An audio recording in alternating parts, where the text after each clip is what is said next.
Hey guys, it's Owen here from D20. Sorry we didn't have a big video last week, but as you can probably hear from my voice still, I had a bit of a cold. I wasn't really in any shape to be putting any videos together last week. But I'm here now, and as you can see from the mess behind me, I finally managed to get my workspace up and ready. It's FanCon in a few weeks' time, so I need to work on my cosplay. I'm joining in with a group on the Saturday for a Marvel group. We're going to be doing all kinds of cool stuff. I'm going to be resurrecting my Hercules cosplay. You can see there, that's my bandolier and belt and coronet. They got a bit mangled in the trip down from Joburg, so I'm going to have to do some repair work on those. And also the leggings, here's the photo, they didn't work at all in my previous attempt. They looked fine when I got out of the car, but by the time I got into the event venue, they'd almost completely disintegrated. Did not work at all. So I'm re-engineering those pretty much from scratch, and I'm working on that right now. So I hope you don't mind if I stitch while we're talking. But so the fact that I wasn't able to put together a video last week got me thinking about something that I wanted to talk about in a video. It's part of my origin story, you might say. So the fact that I had a cold just a few days ago and I'm okay today, it might be normal for most people.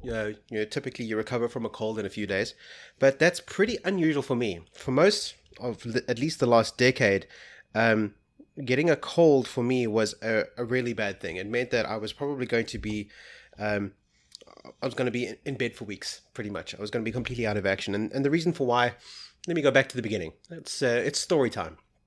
So when I was about 5, I had a severe cough, and I was diagnosed with asthma.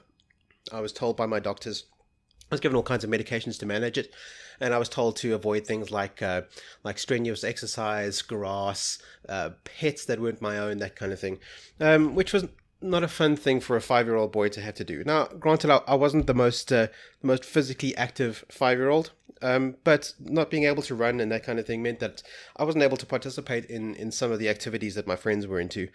When I got to primary school, it meant that I couldn't really do sports, although my family encouraged me to try out things like soccer and tennis and whatnot.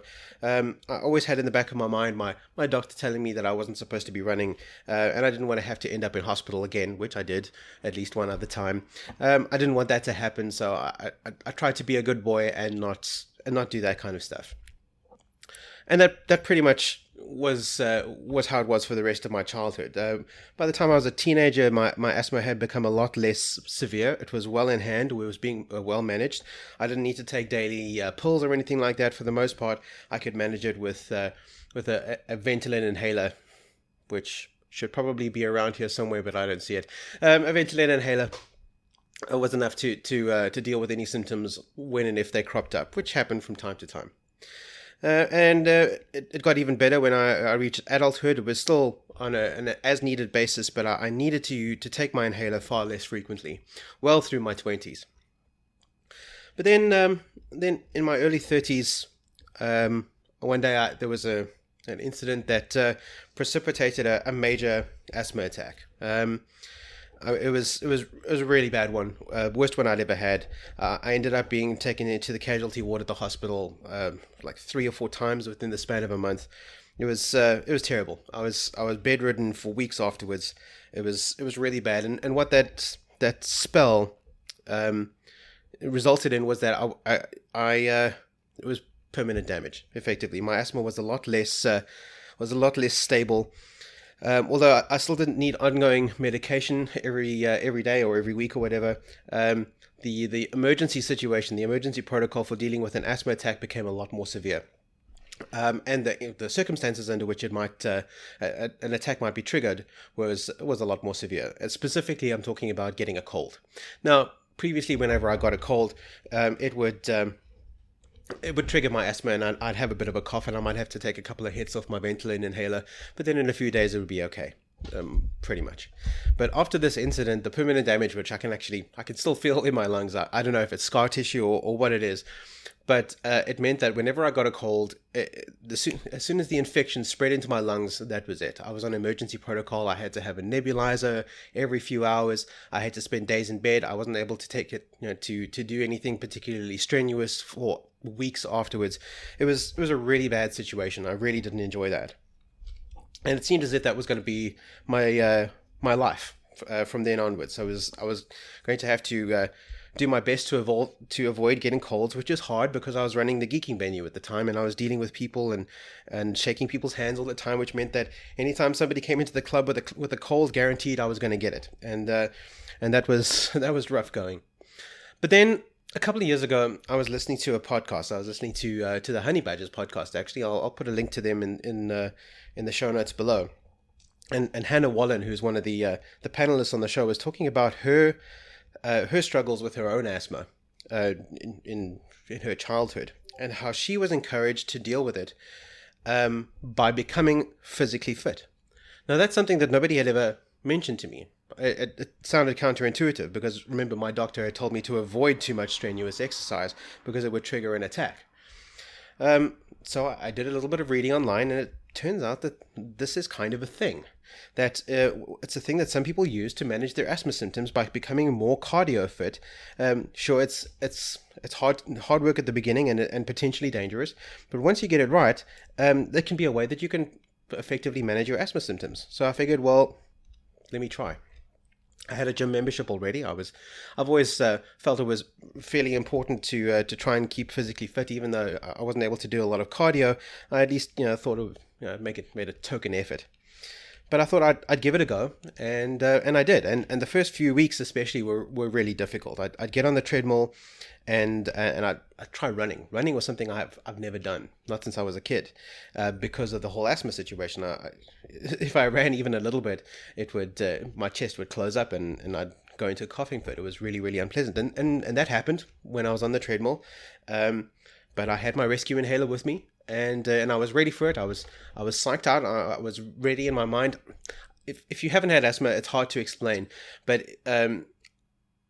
a significant portion of managing or coping with an asthma attack is in your brain, because what happens is when your lungs close up, I know they're not really closing up, but it feels like they are, it creates sort of a panic response in your brain, which then leads to a feedback loop where you're panicking, so you're getting more excited, so you're tensing up more, and because you're tensing up, you can't breathe, which makes you panic more, and it's really hard to break that cycle. Even if you've been through it 100 times before and you know what's going on, it's really hard to snap yourself out of it.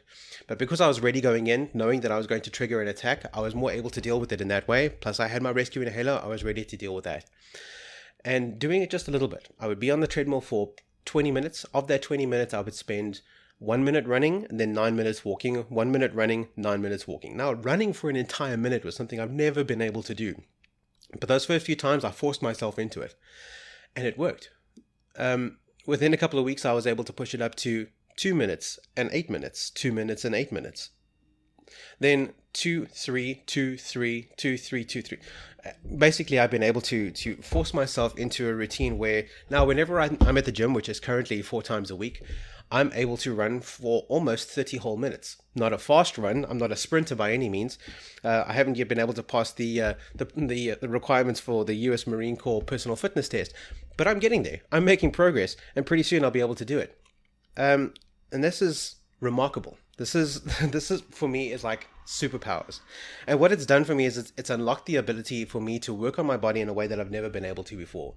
Even though I've always kind of gone to the gym and I've done a little bit of weightlifting, I've always felt held back. I felt limited by the fact that I couldn't do a lot of cardio without collapsing into a coughing fit on the floor.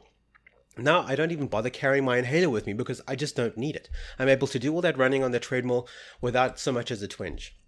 Now, when I got that cold last week, the infection spread into my lungs within the first day or so, and it gave me a little bit of a cough. But you know how many times I had to use my rescue inhaler the entire time I had that cold? 0 times. The chest infection is now gone. I'm fine. Although I still felt that permanent damage that I mentioned when I coughed a few times. That's when I feel it. Like it feels different to cough now than it used to before that happened.